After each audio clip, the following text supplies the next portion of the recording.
Yeah, Big Sam was good, to be fair. Can I ask? I've got to ask about Duncan Ferguson because I just think he's amazing. I think he's brilliant.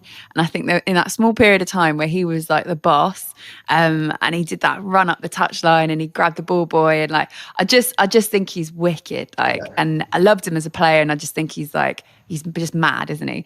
And he obviously sees a lot in you. And that period of time, it was almost, correct me if I'm wrong, but when he had the reins or when he basically had the chance to kind of coach you, because it was for obviously longer than before he had the reins for a little while, was he quite influential in getting you to where you are? Or like, did he teach you things? Like what was that relationship like?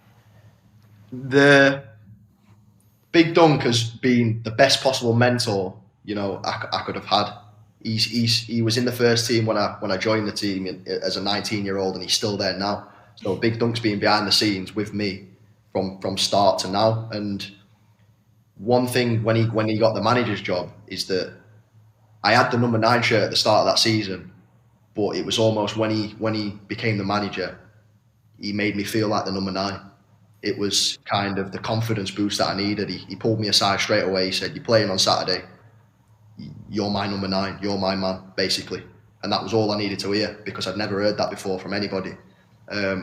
So that confidence in itself, and then thankfully I was able to repay him with a couple of goals against Chelsea, and just the whole emotion, and he was top. And that's, I'd say more than anything, he's just been an ear for me to, speak to whenever I've needed to, and through the highs and the lows.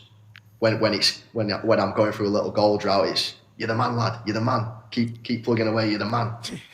So he said, little cuddle. Yeah, little cuddle. Does he cuddle? Does he give you a cuddle? I'm sure if I asked for one, he'd give me one. But bet he gives good cuddles.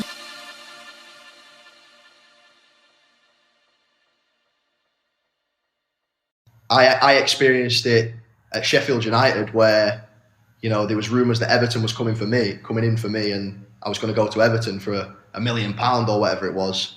And at that time, I'm a kid that uses social media and Twitter and things like that. And I've got Sheffield United fans saying, "We'll walk him there, we'll carry him there," wanting me to go. Yeah. So as a boyhood Sheffield United fan, that still kind of cuts me deep a little bit, because it's not how I envisioned my Sheffield United career going. But one thing I would say to young players is, you flip it on its head and use it as motivation to prove people wrong at the end of the day. Yeah.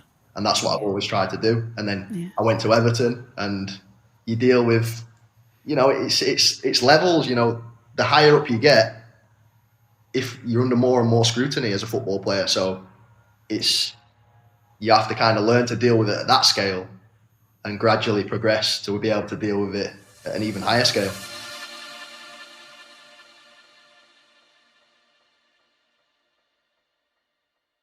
My favourite player, Jack Grealish. He's top, man. Yeah. Grealish, yeah. He's just naturally gifted footballer, and for me, he's a joy to watch. And I think if I could watch any player play, it'd probably be him, because he can do everything, and he's exciting, and he tries to make things happen. And then I've seen him up close in training, and because he's quite like a relaxed guy, as soon as he's on the training pitch and the ball comes out, he's just operating on a different level for me. And for me to play with him as a centre forward, they're the types of guys you want to play with, because he's making things happen, and he set my debut goal up as well. So the player I was most impressed with was probably Jack Grealish. That's interesting though.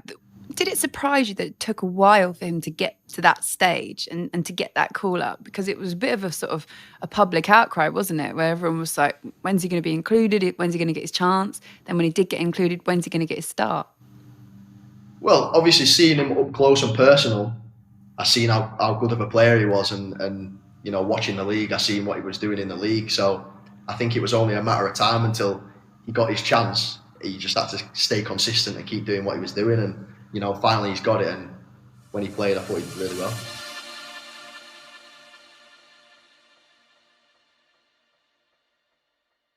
Talk about that debut goal for you, because that must have been like, before you're going to bed the night before a game, you're thinking about how you want it to go. Mm-hmm.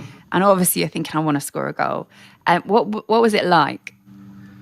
When I scored the goal, obviously there's no fans there, so there wasn't that raw emotion of kind of like the adrenaline rush. But when the ball hit the back of the net and you kind of heard a little like roar from the players that were in the stadium and the coaches and things like that, I kind of like did this and like looked to the sky of more.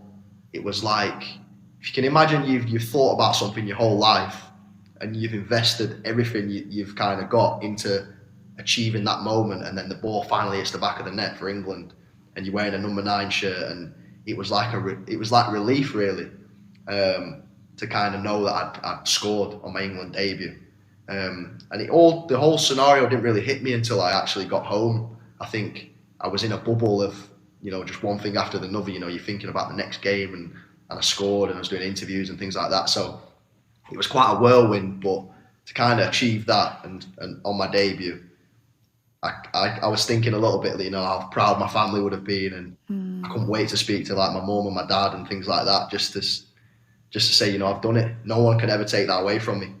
It's huge. Yeah, so it's wicked, man. That's sick, man. It kind of don't get no bigger than that. Yeah, I mean, unless you're scoring in a World Cup final, I suppose.